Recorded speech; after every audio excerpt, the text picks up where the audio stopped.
Mis queridos, les invito a buscar en sus Biblias, por favor, en el libro de los Salmos. Estamos utilizando el Salmo 69 como base de esta breve serie.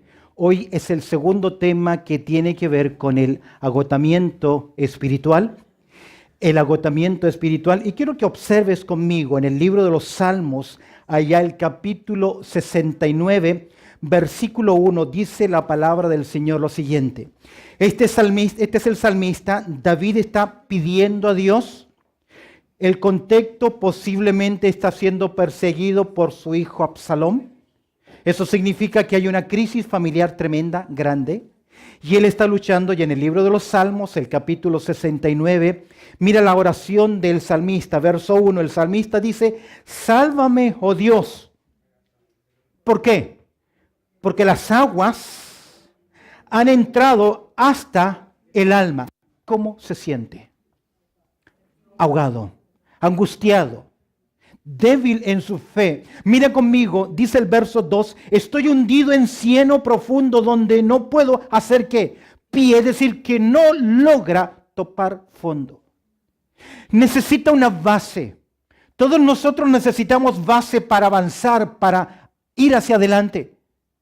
Usted sabe la inestabilidad que se produce al no pisar fondo. Quienes les gusta nadar y se meten muy adentro y tratan de parar y luego se cansan y no sienten que está el fondo, viene ¿qué cosa? Desesperación, pánico. Estoy hundido en cieno profundo donde no puedo hacer pie. Y he venido al abismo de aguas y las corrientes me han ¿qué? Anegado y me llevan, me inundan. Mira el verso 3. Cansado estoy de llamar. Él se siente en crisis, en conflicto, en problema. Y ha pedido ayuda, socorro, socorro, socorro. Y siente en su interior que mi garganta se ha enronquecido. Es decir, ya casi ha perdido la voz. Han desfallecido mis ojos, esperando ¿a quién? A mi Dios. Y siente que no hay ¿qué? Respuesta. Ahora, es muy posible que alguno de ustedes tenga ese cuadro en estos momentos y le llamamos agotamiento o debilitamiento. Es muy posible que en estos momentos nuestras vidas espirituales estén débiles. Escúchame bien, con falta de entusiasmo. Seguimos asistiendo a los servicios, pero no hay pasión, no hay compromiso, no hay desafío. Oramos, cantamos y lo hacemos y escuchamos la palabra de Dios, pero nada más. No nos afecta. ¿Será que ya has caído en ese agotamiento espiritual? El agotamiento es ese estado de vacío. Es no tener fuerzas para seguir, para avanzar y aún también para creer. Es un estado de debilitamiento espiritual. Es sentirnos consumidos, cansados, sin deseos, decepcionados. Hemos perdido la pasión. Mira lo que dice el salmista. Cansado estoy ¿de qué? De llamar. Mi garganta se ha enronquecido, han desfallecido mis ojos, esperando ¿a quién? A mi Dios. Y siente que no hay respuesta. ¿Cómo es que llegamos a ese estado de agotamiento espiritual, de vacío en nosotros? Porque usted puede venir a la iglesia. Usted puede venir a la iglesia, puede estar con nosotros, puede participar, pero en el fondo está ¿qué? Espiritualmente agotado o vacío. En nuestro estudio anterior considerábamos algunas razones. ¿Cómo es que llegamos a este estado? Decíamos en primer lugar, por causa de nuestra inestabilidad emocional.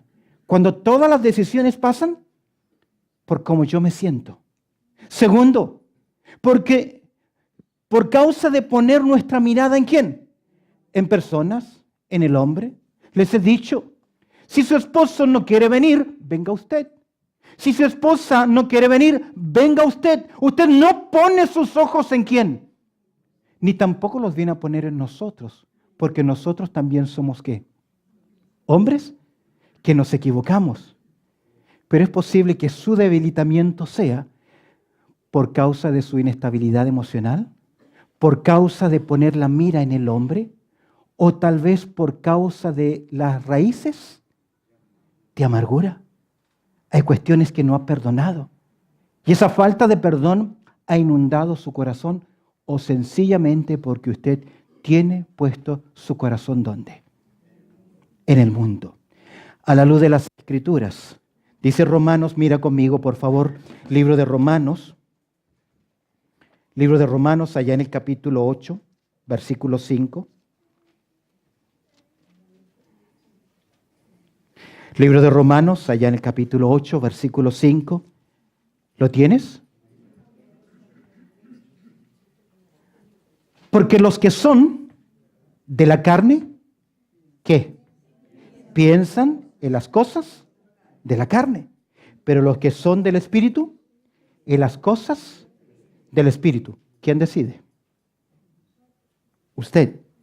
Ahora el maestro dijo en Mateo capítulo 6, verso 24, ninguno puede servir a dos señores a la vez. Y es muy posible que el estado de decaimiento espiritual que usted tenga puede ser producto de ¿qué? De alguna de estas decisiones lentas en su vida. Ahora, llegamos a este punto por nuestra propia elección o nuestra propia inacción. En otras palabras, llegamos a este agotamiento espiritual por desobediencia a la palabra de Dios. Hemos visto las causas. Quiero que ahora consideremos algunas consecuencias generales que produce en los creyentes, ¿qué cosa?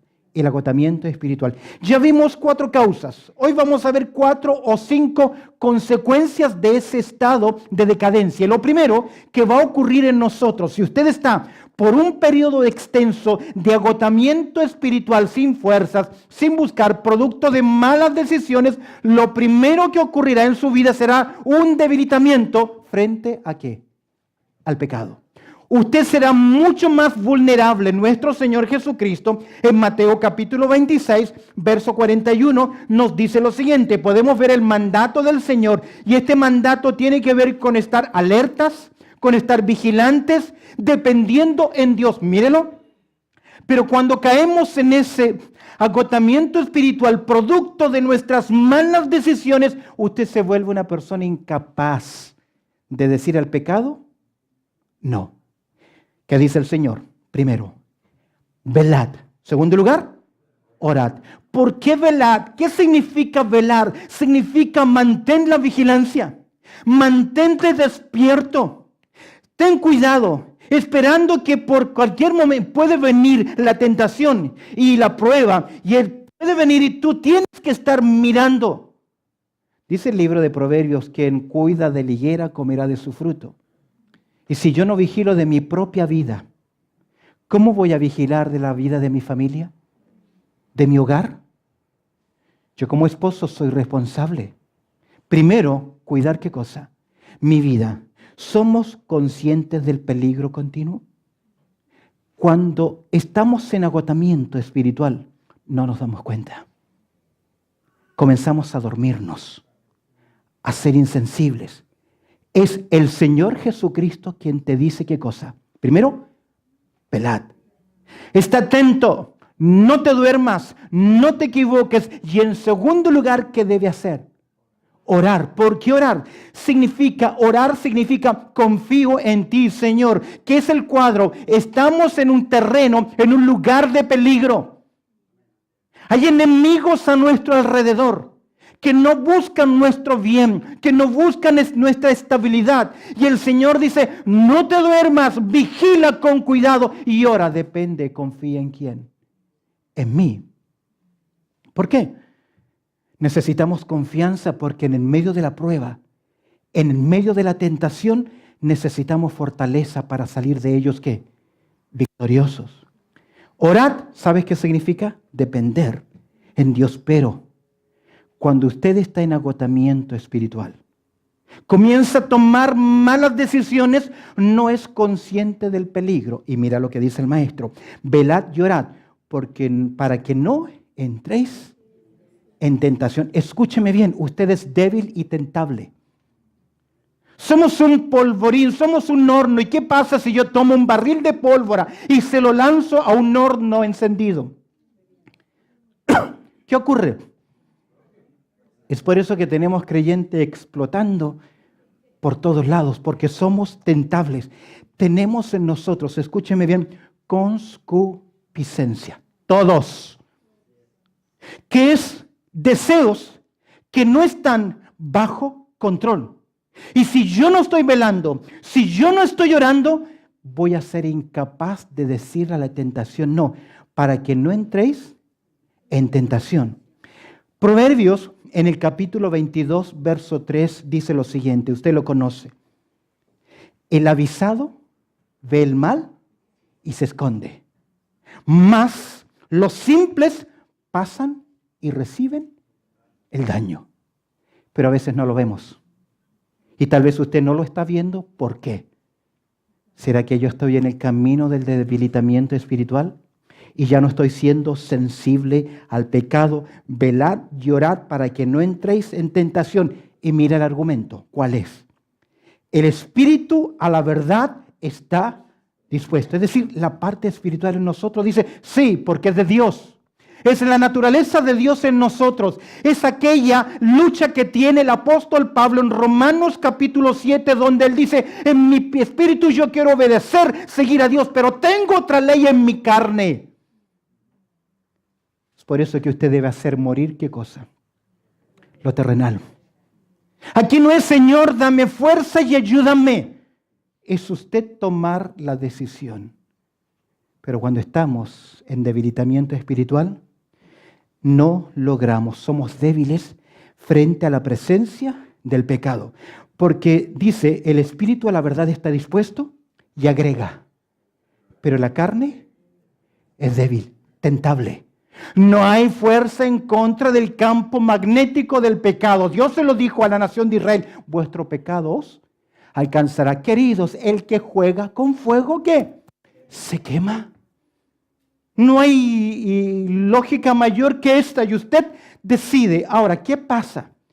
Como aquí dice, la carne es débil, el ser humano tiene que justificar las malas decisiones que está tomando. Dice Proverbios 19:3, abre tu Biblia por favor, míralo. Libro de Proverbios, capítulo 19, versículo 3.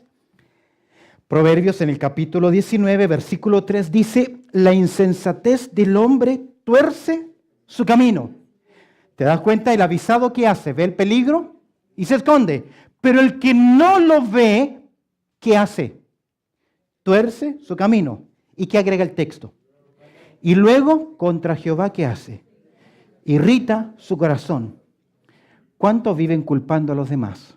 No voy, no hago, porque me hicieron. Me dijeron, no me parece, no está bien. Y tomamos malas decisiones porque no estamos cuidando nuestra vida espiritual. ¿Qué dice el Señor? Velad y orad. Pero cuando estamos en ese agotamiento, no vemos qué cosa. Que es pecado y algo más. No vemos tampoco las consecuencias. Ve en tu Biblia, por favor, acompáñame a 2 de Samuel, capítulo 11. Segundo de Samuel, en el capítulo 11. Por favor, abre tu Biblia ahí. Segundo libro de Samuel, en el capítulo 11. Segundo libro de Samuel, en el capítulo 11. Escúcheme bien mientras buscamos esa referencia. Así como el cuerpo, cuando pierde defensas, es mucho más propenso a cualquier enfermedad. Así también el creyente en su debilitamiento también es propenso a caer en cualquier pecado. ¿Amén? ¿Es así o no? ¿Es así en el reino físico? Lo es también en el reino espiritual. Concentra tu mirada, capítulo 11, segundo libro de Samuel. ¿Estás ahí? ¿Amén? Mira lo que dice el texto y presta atención a los detalles. David tiene alrededor de 50 años, un poquito más de edad. Eso significa que no importa la edad que uno tiene. El pecado no puede afectar. A veces dicen, no, ya está mayor. A veces los pecados se hacen cuando estamos más mayor, sobre todo después de los 50. En los hombres. Mira el verso 1. Aconteció al año siguiente, en el tiempo que salen los reyes a la guerra. ¿Qué tiempo era ese? Donde los reyes iban a la guerra. Que David envió a Joab y con él a sus siervos y a todo Israel. Y destruyeron a los amonitas y sitiaron a Ramá.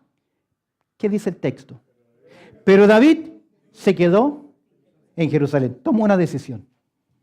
Vayan ustedes y yo qué. Me quedo tranquilo. ¿Lo tienes?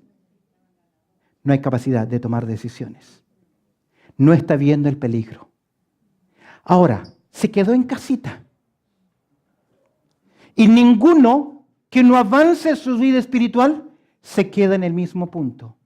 Comienza a retroceder. Mira el verso 2. Y sucedió un día, al caer la tarde, que se levantó. Mira que a la horita que se levanta. ¿A qué hora se levanta? Ok. Un día, y sucedió un día que al caer la tarde se levantó David de su lecho y paseaba sobre el terrado de la casa real y, primero, vio desde del terrado a una mujer que se estaba bañando, la cual era muy hermosa. Entró en la tentación. Ahora, verso 3. Entró en el juego. Envió David a preguntar por aquella mujer. La tentación, segundo paso, la reacción, y le dijeron, aquella Betsabé, hija de Eliam, mujer de Urías, Eteo, está casada. Es uno de tus fieles soldados. Pero cuando no tenemos las defensas, no miramos qué cosa, las consecuencias. Verso 4, envió David mensajero y la tomó y vino a él y durmió con ella y pecó. ¿Qué quiso hacer después David? ¿Reconoció su pecado? Quiso cubrirlo porque la mujer quedó embarazada. ¿Te das cuenta que el debilitamiento espiritual, el debilitamiento, el agotamiento, nos hace incapaces frente ¿a qué? Al pecado? ¿Y qué tenemos que hacer? Justificarlo. Y al justificarnos, cada vez nos hundimos más. Solo para que mire al final del capítulo. Dios no miró con agrado, verso 27, lo que él estaba haciendo. Entramos en una etapa de incapacidad de discernir lo que es correcto, con el afán de suplir, escúcheme bien, mi propio deseo carnal, sin medir, en este caso, consecuencias. Y no estamos hablando si tienes o no conocimiento, porque lo puede tener. Usted puede saber mucha Biblia, pero cuando ya está en esa etapa de agotamiento espiritual, no hay más. No tiene la fuerza suficiente para decirle al pecado que no más. Y no solamente eres débil ante el pecado, sino que en segundo lugar, te conviertes en una persona débil frente a ¿quién? Al ataque de Satanás, porque ya no tenemos firmeza, dependencia en el Señor. ¿Cuál es el consejo de Pedro? ¿Cuál es el consejo? Primera, consecuencias, debilitamiento ante el pecado. En segundo lugar, debilitamiento ante el ataque de Satanás. Como ya no tenemos fuerza, ya no tenemos firmeza, no podemos tomar el escudo, no hay convicciones, te conviertes en un blanco fácil de alguien que no busca tu bien. Pero escúchame bien, no es Satanás el que arruinó tu vida. Primero fuiste tú que no decidiste qué, velar ni orar. Sed, dice Pedro, primera de Pedro, capítulo 5, verso 8, sed sobrios y velar. El ser sobrio significa cómo estás pensando. Porque frente al problema, frente al pecado, frente a las decisiones y aún mis malas decisiones, yo puedo racionalizar las cosas y justificarme. Por ejemplo, todos ¿qué? Lo hacen. Porque yo no. Todos lo hacen porque yo no. ¿Qué de malo hay una canita que al aire? Hay mucho de malo, es pecado porque Dios dice no.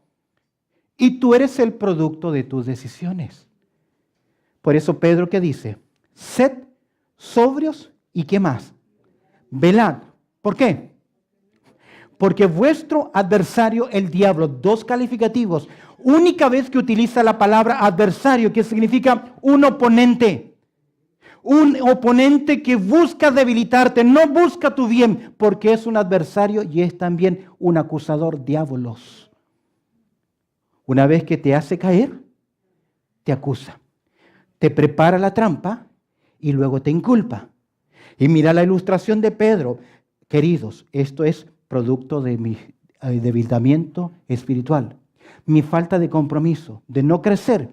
Soy débil frente a la presencia del pecado, debilidad ante el pecado, pero también debilidad ante el ataque de Satanás. Sed sobrios y velad, porque vuestro adversario el diablo, como león rugiente. Ahora, Pablo, cuando le escribe a Timoteo, en su segunda carta, 2 Timoteo, capítulo 4, verso 17, dice que fue librado de la boca del león. Muchas veces se utiliza, el león es una figura de la muerte. Es decir, Satanás busca a los creyentes para darle ¿qué? Muerte. Y mira lo que dice, como león rugiente, que busca matar tu vida. Juan 10:10 dice que el ladrón viene ¿para qué? Hurtar, matar y destruir. Y también lo va a hacer con los creyentes. No te va a posesionar, pero sí va a procurar aniquilar tu testimonio. Da muerte a tu testimonio, dar muerte a tu vida espiritual, que no te levantes. Anda alrededor buscando, palabra tremenda, ¿a quién qué? Devorar. El intento es destruir tu vida espiritual.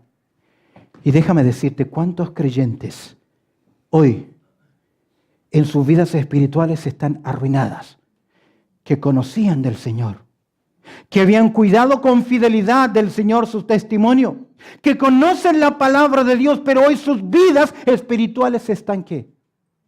Destruidas. ¿Por qué? Debilitamiento frente al pecado, debilitamiento frente a ¿quién? Al ataque del enemigo. ¿Qué dice Santiago? Verso 9. Dice, sed sobrios y velad.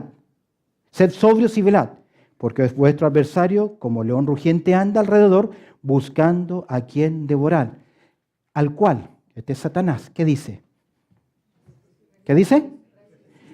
No dice repréndalo, no dice échalo fuera, sino que sencillamente debemos resistir ¿cómo? Firme. Y Santiago 4:7 dice, resistid al diablo y ¿qué? Huirá de vosotros. A veces creemos que va a huir porque le decimos, Satanás, ¿dónde estás? Afuera. No, no es así. Es cuando yo dependo del Señor, cuando confío en el Señor, cuando permanezco ¿qué? Firme, fiel a la palabra, obediente a la palabra.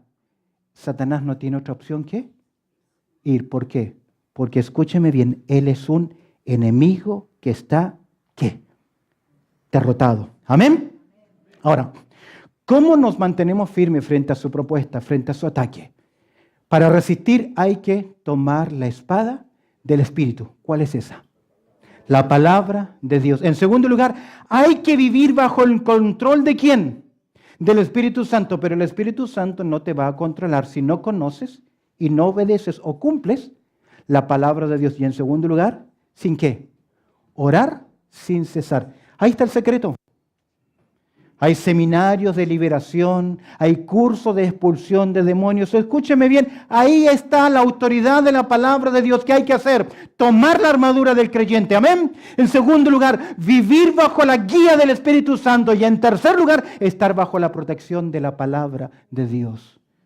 Por ahí hay creyentes que dicen, tu sangre, acorázame con tu sangre. La sangre de Cristo me limpia mis pecados, pero no me protege de Satanás. Es la escudo, la armadura, es la dependencia del Espíritu Santo y el ministerio de la oración que protege ¿a quién? Al creyente en sus decisiones. Qué interesante. Pero, ¿por qué Pablo está tan preocupado del ataque de Satanás? Mira conmigo en 2 Corintios, capítulo 11, verso 3. Un creyente débil al pecado es débil también a Satanás y no se va a dar cuenta. Mira, ¿qué dice Pablo? 2 Corintios, capítulo 11, verso 3. Pablo comienza con ¿qué? Pero temo. Presenta de parte del apóstol Pablo una gran preocupación. Estamos hablando de creyentes que conocen la palabra. Mira lo que dice Pablo. Pero temo que como la serpiente con su astucia. ¿Quién es la serpiente? Satanás. Y nos lleva a Génesis capítulo 3 para decirnos que la serpiente, ¿qué hizo? Engañó a Eva. En el pasado fue engañado. Y dígame, ¿es posible que las decisiones que usted hoy está tomando y que ha tomado sean producto del engaño de Satanás en su vida? ¿Es posible? Claro que sí. Y hoy usted está viviendo las consecuencias de ser débil al pecado y tomar decisiones contrarias a las Escrituras. Porque Pablo dice, pero temo que como la serpiente con su astucia engañó a Eva, vuestros sentidos sean de alguna manera extraviados. ¿De qué? De la sincera fidelidad a Cristo. Pregunta, ¿dónde estás hoy ahora en tu vida espiritual? ¿Estoy siendo fiel al Señor? ¿Será que ya comencé el camino de consecuencias de mis malas decisiones? ¿Cuál es la primera? Hemos dicho, debilitamiento ante el pecado. En segundo lugar, debilidad ante el ataque de Satanás. Quiero que observes conmigo en tercer lugar. Desinterés por el servicio a Dios. Desinterés por el servicio a Dios. Tenemos un ejemplo interesante que dice Pablo en 2 Timoteo capítulo 4, verso 10. Porque Demas me ha desamparado amando a este mundo y se ha ido a Tesalónica. Desinterés por servir a Dios. ¿Será que esa indiferencia que hoy tienes, solo venir, participar y luego irte, será que estás viviendo ya bajo las consecuencias de qué? Del agotamiento espiritual producto de tus malas decisiones? Demas, escúcheme bien, era un colaborador del apóstol Pablo. Pertenecía al equipo de ministerio, conocía y tenía convicciones. Trabajó con Pablo, pero ahora ya no está. Cuando hermanos toman la decisión, a veces sus decisiones son equívocas y se van. Yo estoy de acuerdo cuando un hermano deja una obra, una iglesia, y se va a otro lugar porque quiere crecer, servir y avanzar. Pero no para quedarse ¿dónde? En su casa sin hacer nada. Esa es una muestra que su decisión es una decisión como la de Demas. ¿Y es producto de qué? No de convicción, sino de agotamiento o debilitamiento espiritual. ¿Cuáles son las consecuencias del agotamiento espiritual? Hemos dicho, debilidad ante el pecado, debilidad ante el ataque de Satanás, desinterés por el servicio, uno más, desilusión de la vida cristiana. Una persona me llamó y me decía, pastor, llevo 18 años en la vida cristiana, llevo 18 años, me he bautizado 2 o 3 veces en diferentes iglesias y no estoy creciendo en mi vida espiritual. Algo está mal. Sí que algo está mal. Mira lo que dice Romanos capítulo 8, verso 18. Pues tengo por cierto, dice el apóstol Pablo, que las aflicciones del tiempo presente no son comparables con la gloria venidera que en nosotros se ha de manifestar. Un creyente con mente bíblica enfrenta el problema mirando a qué cosa. Que el futuro será mejor, que Dios está con él, que Dios cuida. Y si no entiende lo que le está pasando, ¿qué le pide a Dios? Santiago capítulo 1, verso 5. ¿Qué le pide a Dios? Dame, Señor, sabiduría, porque no sé hacia dónde voy. Preguntémosle a Job. Pero en el fondo Job dice que aunque él se muere, yo sé que veré a mi Señor. Ve más allá. Pero cuando hay debilitamiento, comenzamos a desilusionarnos ¿de qué? De la vida cristiana. Y muchos dicen, nunca tuve tantos problemas cuando me convertí a Cristo. Y tiene razón. Tiene razón, amén. Porque el que quiere vivir piadosamente en Cristo Jesús, ¿qué? Va a padecer persecución. Porque usted no corre como corren ¿quiénes? Los que antes corrían con usted. Pero escúcheme bien, ¿nuestras decisiones están basadas en las emociones? ¿Están basadas en qué? En la convicción. No andamos por vista, andamos por fe. No tomamos decisiones basadas en sentimientos. Nuestro culto es un culto ¿qué? Racional. Debemos pensar bíblicamente. Pero cuando estamos en esta etapa de agotamiento, de decaimiento por nuestras malas decisiones, también nos desilusionamos de qué cosa? De la vida cristiana. Ahora, seamos honestos. ¿Se ha desanimado usted de la vida cristiana? ¿Ah? Yo sí, hermano. Varias veces he querido decir, Señor, no más, no más. Lea 2 Corintios. Y vas a ver al apóstol Pablo que aún él pensó que él iba a perder su vida. A veces en la obra del Señor hacemos cosas para el Señor y la gente no las entiende, no las acepta, las critica. Y Pablo salió de Corinto dolido, sufriendo, llorando. Y aún él llega a decir, aunque amándoos más, sea amado menos. Pero cuando no hay firmeza, cuando no hay convicción, cuando no hay vigor espiritual, comenzamos a desilusionarnos ¿de qué? De la vida cristiana. ¿Y es producto de qué? Del debilitamiento espiritual. El tiempo se nos ha ido. Terminemos con la última consecuencia de mi agotamiento o mi debilidad espiritual. Hemos dicho debilidad ante el pecado. Segundo lugar, debilidad ante el ataque de Satanás. Hemos hablado sobre el desinterés por el servicio a Dios. Hemos hablado de la desilusión de la vida cristiana. Pero si tú estás viviendo en ese agotamiento espiritual producto de tus malas decisiones, tengo una mala noticia que darte. Que Dios es amor, pero también es fuego consumidor. Déjame decirte algo, que Dios es muy maravilloso, pero también la palabra del Señor dice que horrenda cosa es caer en las manos de un Dios vivo. Y aún es muy posible que el debilitamiento que hoy tienes es producto de la disciplina del Señor. Mira lo que dice el apóstol Pablo en 1 Corintios capítulo 9, versículo 7. Esta es una muestra del amor, pero también de la severidad del Señor.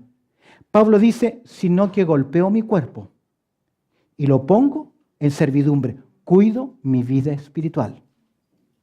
¿Qué dice Pablo? Sino que golpeo mi cuerpo y lo pongo en servidumbre.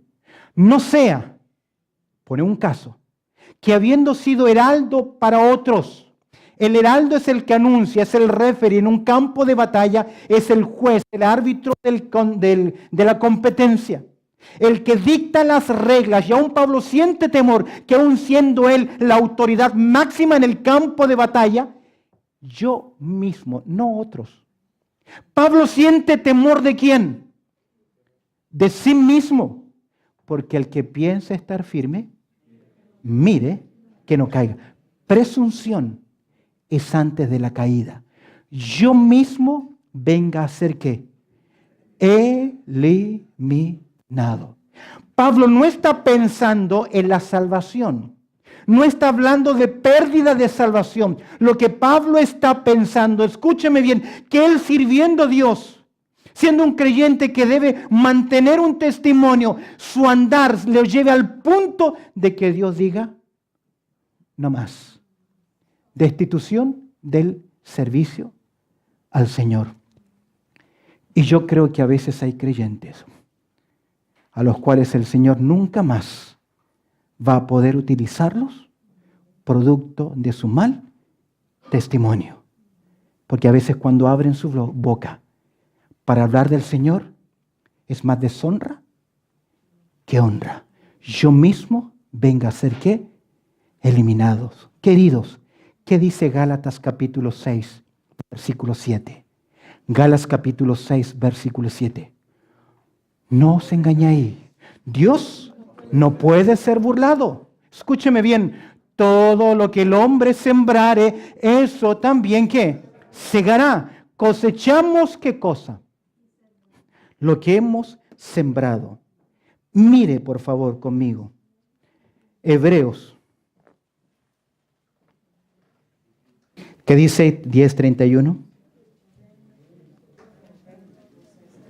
Horrenda cosa es caer en las manos de un Dios vivo. Ok, mira ahora por favor el capítulo 3, con eso en mente. Mira el capítulo 3. Mira el verso 12. Capítulo 3, versículo 12. Mirad, hermanos, que no haya ninguno de vosotros, ¿con qué? Que no haya ninguno de vosotros corazón malo de incredulidad para apartarse del Dios vivo. Verso 13.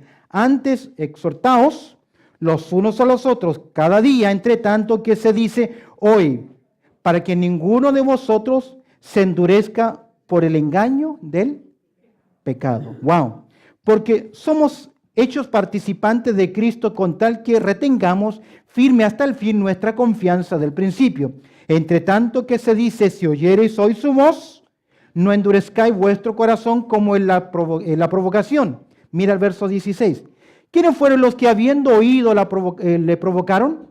¿No fueron todos los que salieron de Egipto por mano de Moisés? ¿Y con quién estuvo él disgustado, hablando de Dios, 40 años?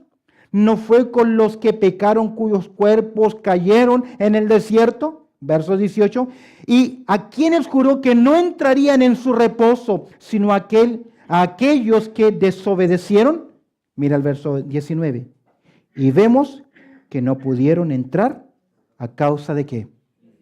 De su incredulidad. El cuadro es, ellos estaban en Cades Barnea, mirando la tierra prometida. Dios se las había dado, pero ellos vieron que había gigantes, que la nación de Israel era muy pequeña, que no podían con estos gigantes y decidieron retroceder. Son la nación de Israel que había visto los milagros del Señor. Vieron las 10 plagas, vieron el mar abrirse, vieron la provisión del maná, vieron la provisión de la carne, las aguas que ellos bebieron, vieron el poder de Dios. Y cuando ven a sus enemigos que dicen, no te creemos. Son creyentes, pero creyentes que no le creen a la palabra de Dios. Y puede ser su caso. Y Dios dijo, no les voy a dar la oportunidad que entren a la tierra prometida. Escúchame bien, en interpretación bíblica, la tierra prometida no es el cielo. Es el lugar de servir a Dios en esta tierra. Y es posible de mis malas decisiones que Dios diga, no. Eso es la disciplina divina. Escúcheme bien. Cuando falla la disciplina personal, ¿recuerdas que Pablo dice, golpeo mi cuerpo y lo pongo servidumbre? Cuando fallan tus convicciones, cuando falla la disciplina de la iglesia, que no te instruye, que no te advierte, que no te disciplina en tu pecado, en tus malas decisiones, cuando fallamos, cuando falla la disciplina personal, falla la disciplina eclesiástica, hay una disciplina que nunca va a fallar. ¿Cuál es? La disciplina divina. Pero, si no ha caído sobre tu vida la disciplina divina, te invito a que mires el capítulo 12 de Hebreos.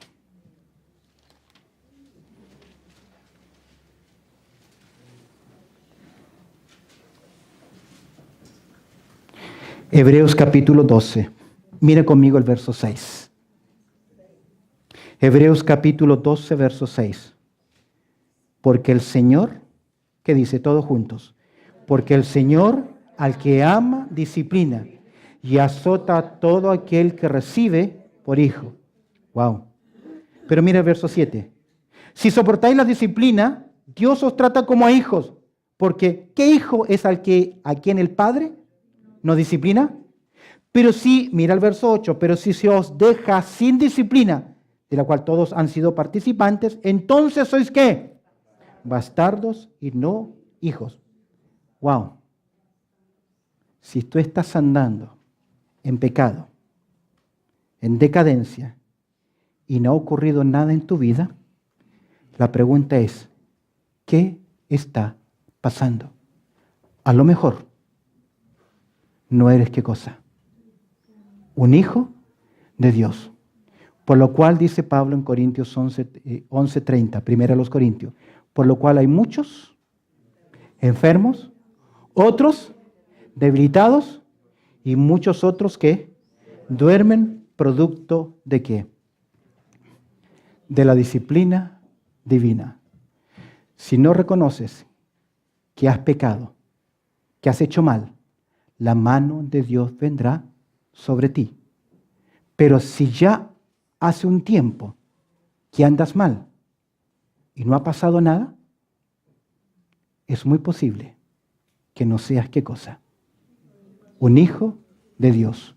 Apocalipsis capítulo 3, verso 19 dice, yo reprendo y castigo a los hijos que amo. Sé pues celoso y ¿qué más?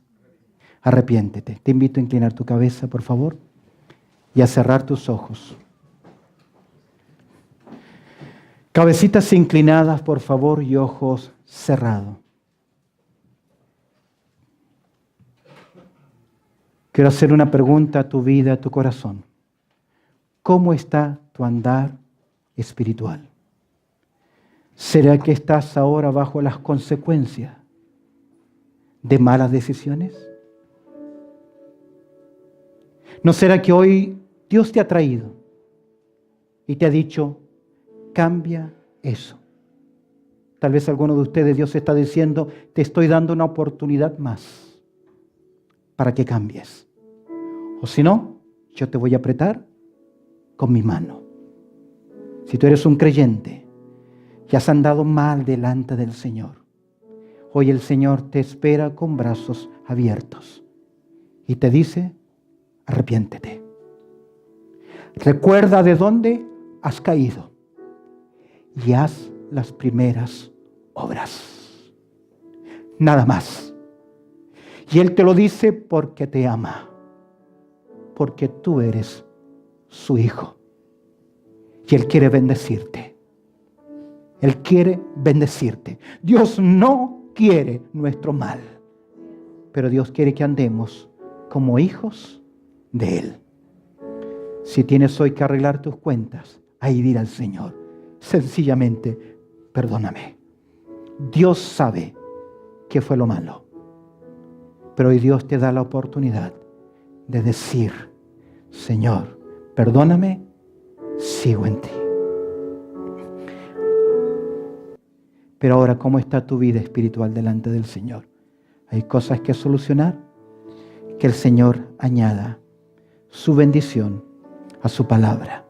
Bendito Padre Celestial, te damos gracias, Señor, por tu amor y por tu cuidado, porque tú eres bueno y nos permites, Señor, a un grupo de tus hijos poder celebrar tu presencia y que tu Espíritu Santo, Señor, obre en nuestras vidas. En Cristo Jesús oramos. Amén y amén.